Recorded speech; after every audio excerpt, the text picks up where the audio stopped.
Hello everyone, welcome to my channel Pooja stories. मैं हूँ पूजा और आज हम जानेंगे ए और एन को कैसे यूज किया जाता है।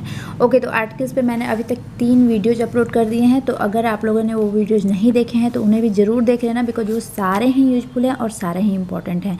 लिंक मैंने डिस्क्रिप्शन बॉक्स में शेयर कर दिया है, तो आप वहाँ से चेक कर सकते हैं। और सबसे ज़रूरी चीज़ कि ये आर्टिकल हमेशा से ही इम्पॉर्टेंट टॉपिक रहा है इंग्लिश ग्रामर सीखने वाले बच्चों के लिए या फिर छोटे बच्चों के लिए। हमेशा से ही एक कन्फ्यूजन क्रिएट करता है, कहाँ ए का यूज करना चाहिए, कहाँ एन का यूज करना चाहिए, कहाँ द का यूज करना चाहिए, कहाँ ए एन द का यूज नहीं करना चाहिए। ये सारी चीज़ें भी हम इस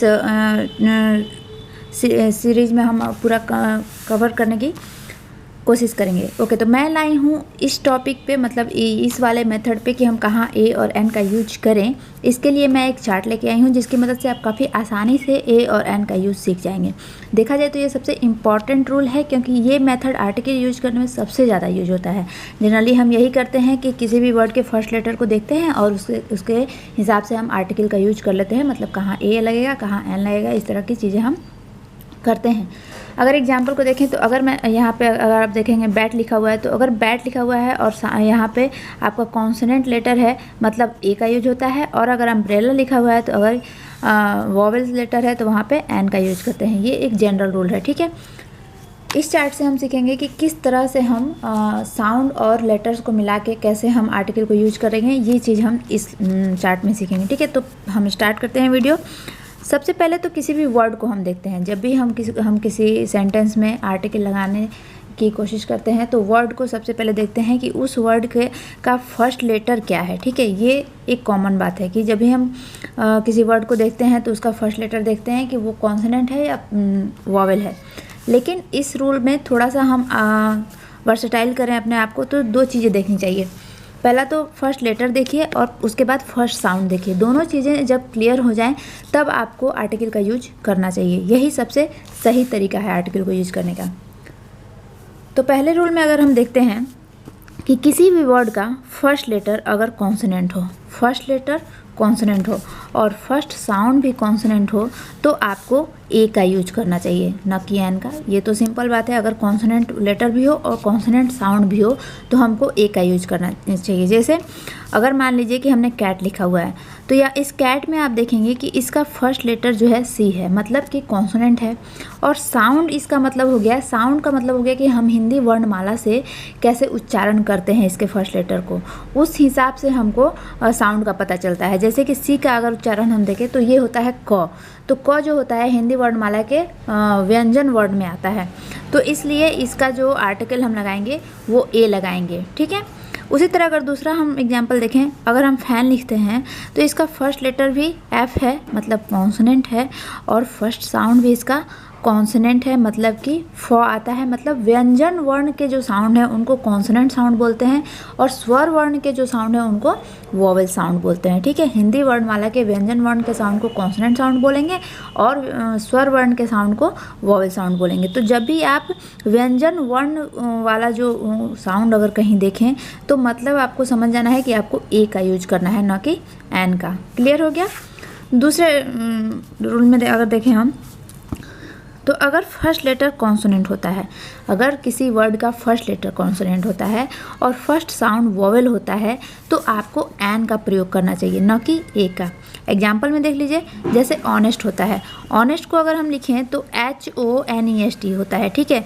तो इसका फर्स्ट लेटर तो कॉन्सोनेंट है, लेकिन अगर साउंड पे अगर जाएं, हम प्रोनाउंसिएशन पे जाएं, तो ये हम उच्चारण करते हैं ऑनेस्ट, न कि हॉनेस्ट। एच को साइलेंट करके हम ऑनेस्ट साउंड करते हैं।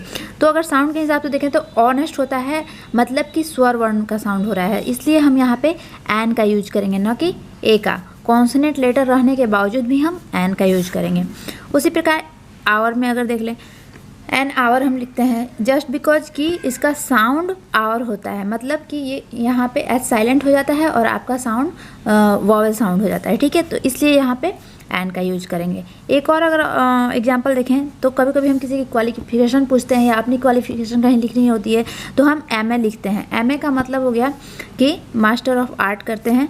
तो इसका जब हम प्रोनाउंसिएशन करेंगे तो होता है एम, ठीक है, एम। तो ये जो हम देख रहे हैं फर्स्ट इसका लेटर, ये आपका होता है वॉवेल साउंड, हो रहा है ना, ए जो है स्वर वर्ण का अक्षर हो जाता है, तो इसलिए हम एम के पहले भी आपका एन लिखेंगे। आइए अगर बोलें तो हम एन ही लिखेंगे। ओके, दूसरा भी क्लियर हो गया होगा आपको।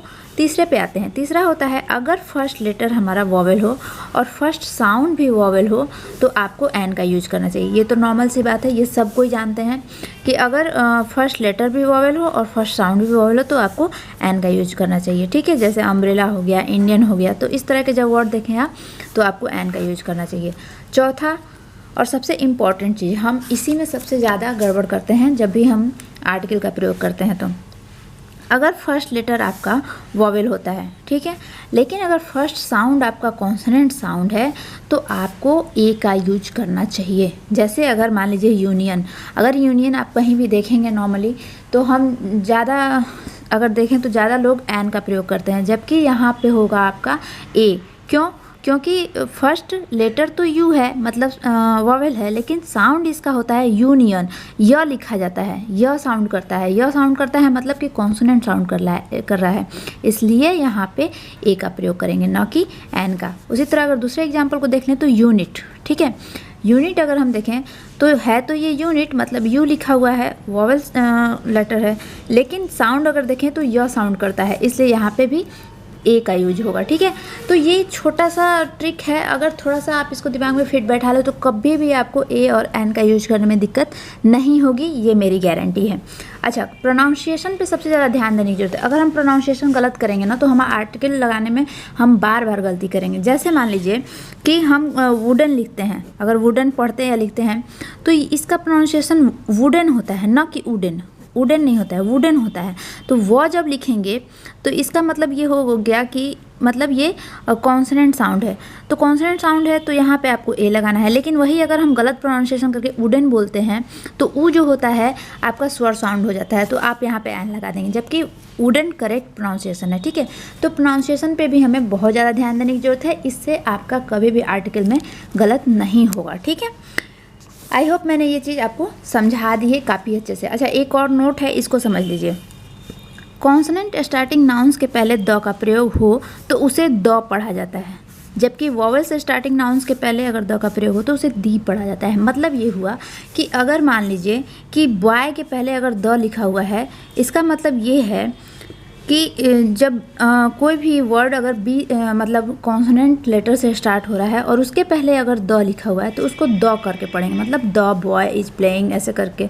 लेकिन अगर जो आपका वॉवेल स्टार्टिंग लेटर है या नाउन है उसको हम दी करके पढ़ेंगे, मतलब अगर किसी वर्ड में अगर वॉवेल स्टार्टिंग लेटर है या वॉवेल स्टार्टिंग नाउन है वो वर्ड पूरा, तो और उसके पहले द लगा हुआ है तो आपको दी करके पढ़ना है, मतलब यहाँ पे पढ़ेंगे हम दी एलिफेंट। ठीक है, ये थोड़ा सा काफ़ी अच्छा है। अगर देखा जाए तो कभी कभी रीडिंग लगाते हैं तो लोगों को नहीं समझ में आता है कि लोग कब दी बोल रहे हैं कब द बोल रहे हैं, तो ये एक छोटा सा ट्रिक था आपको समझाने का कि कहाँ द पढ़ा जाता है और कहाँ दी पढ़ा जाता है। ठीक है, तो आई होप आपको ये वाला वीडियो अच्छा लगा होगा, और ये टॉपिक भी काफ़ी इम्पॉर्टेंट है, देखा जाए तो बहुत अच्छी जानकारी इसमें रखी गई है। और इसी तरह से और भी पिछले वीडियोज़ भी इसी तरह से बनाए हुए हैं। सबसे इम्पॉर्टेंट वाला तो यही वाला रूल हो जाता है, लेकिन इसके साथ भी बहुत सारे 10 रूल अभी तक मैंने समझा दिए हैं, और भी कुछ रूल्स बाकी हैं कि कहाँ आर्टिकल्स का कैसे यूज होता है।